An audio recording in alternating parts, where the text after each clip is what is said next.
Parti pour l'exercice 14. Alors ici, on vous dit qu'un système électronique est constitué de 3 composants montés en série. La durée de vie exprimée en heures de ces composants sont indépendants et suivent la loi exponentielle de paramètres lambda égale 10 puissance moins 4. P, la probabilité que ce type qu'un composant de ce type fonctionne au moins 1000 heures.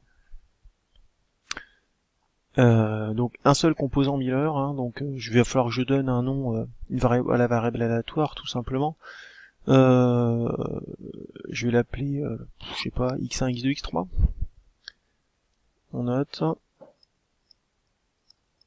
x1, x2, x3, les variables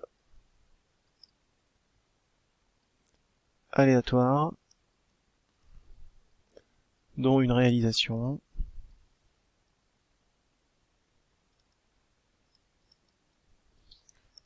et la durée de vie d'un composant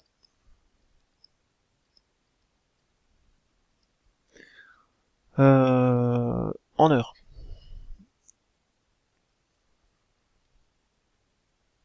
Ok. Je vais déterminer du coup la probabilité que ça fonctionne au moins 1000 heures, donc la probabilité que xi, i ou i c'est 1, 2 ou 3, la probabilité que xi dépasse 1000. Donc formule, E2 moins lambda fois 1000, 10 puissance moins 4 fois 1000, c'est moins 0,1, et c'est terminé pour la première question. Ici un i, ça appartenait à cet ensemble-là, donc c'est soit 1, soit 2, soit 3. Petit 2, on note S, l'événement, le système fonctionne au moins 1000 heures. Donc le système, ce qui veut dire que les 3 composants fonctionnent au moins 1000 heures.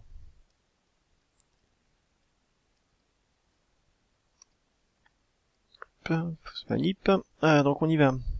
P de S, c'est donc la probabilité que x1 dépasse 1000.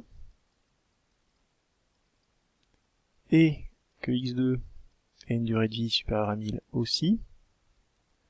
Et que x3 a une probabilité, a une durée de vie supérieure à 1000 aussi. On vous dit que la durée de vie est indépendante, de chaque composant est indépendante les uns des autres. L'indépendance, ça veut dire que la probabilité de l'intersection, c'est le produit des probabilités.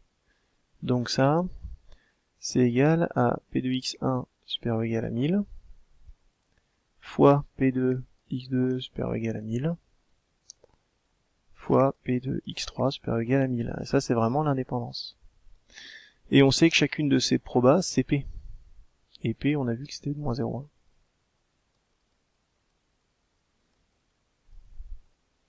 Quand on fait le produit des exponentielles, on ajoute ce qui est en puissance, et du coup on obtient ça. Alors vous le demandez en fonction de petit p, hein, j'ai pas fait attention à la question, pardon. Du coup c'est p cube, hein. B, valeur approchée, valeur approchée de moins 3, hein. En fait j'ai répondu plus ou moins à la question déjà, on va regarder ce que ça fait.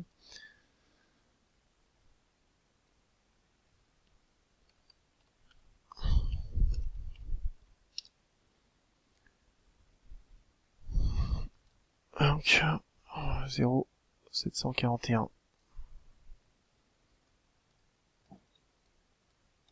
à 10-3 près.